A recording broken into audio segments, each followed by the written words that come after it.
અભ્યાસ કરી છું. આજે હું તમને ઇન્ટરનેશનલ અને ટેકનોલોજી વિશે થોડું કહીશ. આપણે સૌ મોબાઈલનો ઉપયોગ કરીએ છીએ. આપણને માહિતી ના મળતી હોય તો આપણે મોબાઈલમાંથી પણ માહિતી મેળવી શકીએ. પરંતુ આપણે મોબાઈલમાં વધુ ધ્યાન દઈએ તો આપણી આંખો, દિમાગ અને શક્તિનો બગાડ થાય છે અને આપણી આંખોનું તેજ ઘટી જાય છે. અને મોબાઈલમાં જો આપણે વધુ ધ્યાન દઈએ બનારે કરી છે. હું ધોરણ 7 માં શ્રી છોડિયા પ્રાથમિક શાળામાં અભ્યાસ કરું છું. આજે હું તમને શરીરની સ્વચ્છતા વિશે થોડું કહીશ. આપણે શરીરમાં સ્વચ્છતા રાખવી જોઈએ. જો આપણે શરીરમાં સ્વચ્છતા ન રાખીએ તો બીમાર પડીએ.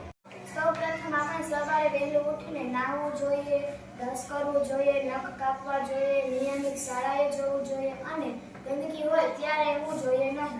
ચોખ્ખા કપડાં પહેરવા જોઈએ. જમવા બેસીએ ત્યારે હાથ ધોઈને જમવા બેસવું જોઈએ. સાંજે સૂવા ટાણે પણ બ્રશ કરીને સૂવું જોઈએ. પગ ચોખ્ખા રાખવા જોઈએ અને જ્યાં ત્યાં બેસવું જોઈએ નહીં. મારું નામ જાડેજા ઋતુરાજ છે. હું ધોરણ 7 માં શ્રી છોડિયામાં અભ્યાસ કરું છું. આજે હું તમને ટ્રાફિક સિગ્નલ વિશે થોડા વાક્ય કહીશ. ટ્રાફિક સિગ્નલનું જો આપણે નિયમિત પાલન કરીએ તો નિયમિત રીતે આપણે ચાલીએ છીએ. જો લાલ લાઈટ થાય તો વાહન રોકવું પડે. જો પીળી લાઈટ થાય તો વાહનને ઉભા રહેવું રોકવું પડે और તેના બાજુના વાહનને જવા દેવું પડે. જો લીલી લાઈટ થાય તો વાહનને જવા દેવા પડે. Thank you. નમસ્કાર, મારું નામ છે આયુષ રાકેશ અને હું તમને આજે જણાવીશ ફેફસા જેવો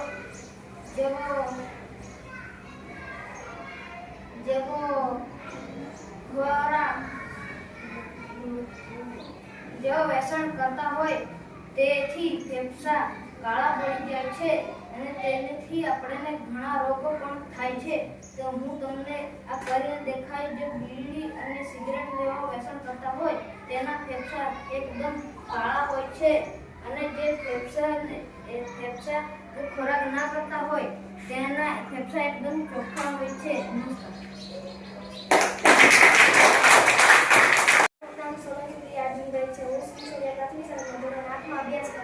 આજે હું તમને ઉત્સવ વિશે કહીશ. ઉત્સવ એટલે સંક્રાંત, નવરાત્રી, રક્ષાબંધન, 26મી જાન્યુઆરી આપણે બધા ઉજવીએ છીએ. રક્ષાબંધન એટલે રાખડી બાંધવી કે સંક્રાંત એટલે કે આપણે પતંગ ચગાવવી, રાસ ગરબા લેવા.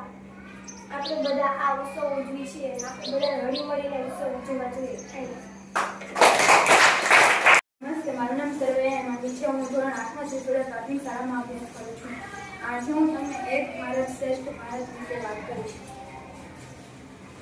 ભારત દેશમાં વિસ્તાર જોવા મળે છે. ભારત દેશમાં અલગ અલગ રાજ્યોના લોકો અને જાતિઓ જોવા મળે છે.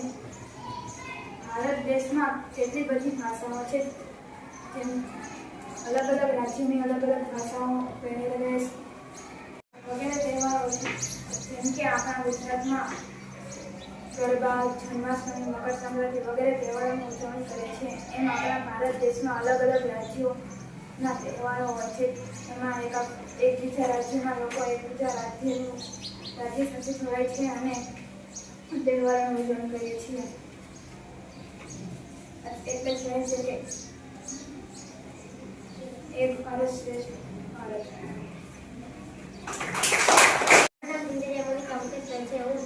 હું ધોરણ 8 માં અભ્યાસ કરું છું. પ્રાથમિક શાળામાં અભ્યાસ કરું છું. આજે હું તમને પોષણયુક્ત ખોરાકના શિકાર વિશે કહીશ. તો પોષણયુક્ત ખોરાકના શિકારમાં આપણે લીલા શાકભાજી ખાવા જોઈએ અને બહારની વસ્તુ ખાવી જોઈએ નહીં. લીલા શાકભાજી ખાવાથી આપણે તંદુરસ્ત બનીએ છીએ. નમસ્તે, મારું નામ રાઠોડ ઈશર છે. હું ધોરણ 6 માં અભ્યાસ કરું છું. આજે આપણે આહારના ઘટકો વિશે જોઈશું. તો કાર્બોહાઈડ્રેટ, પ્રોટીન, ચરબી, વિટામિન, ખનિજ ખાંડ અને વિટામિન એ જો શરીરમાં ઓછું હોય તો રતનદાળ રોગ થાય અને નબળી દ્રષ્ટિ અંધારામાં ઓછું દેખાવું ત્યારે સંપૂર્ણપણે દેખાતું બંધ થઈ જવું. વિટામિન B1 બેરી રોગ થાય અને નબળા સ્નાયુઓ તથા કામ કરવા માટે ઓછી શક્તિ. અને ત્રીજું છે વિટામિન C સ્કર્વી અને પેટામાંથી લોહી નીકળવું, ઘામાં દૂધ આવવા માટે વધુ સમય લાગે. ચોથું છે વિટામિન ડી, સુક્તાન રોગ થાય અને નબળા હાડકાંનું નાજુક બનીને વળી જવું. પાંચમું છે કેલ્શિયમ, એમાં હાડકાં અને દાંતમાં હાડકાંનો અને દાંતનો કોહવાટ અને નબળા હાડકાં અને દાંતમાં સડો થવો. અને પાંચમું છે આયોડીન, ગોઈટર અને ગરદનમાં આવેલી ગ્રંથિ ફૂલી જવી, બાળકોમાં માનસિક મંદતા. અને છેલ્લું છે આયર્ન, એમાં એનિમિયા, પાંડુ રોગ અને નબળાઈ છેલ્લું છે. નમસ્તે.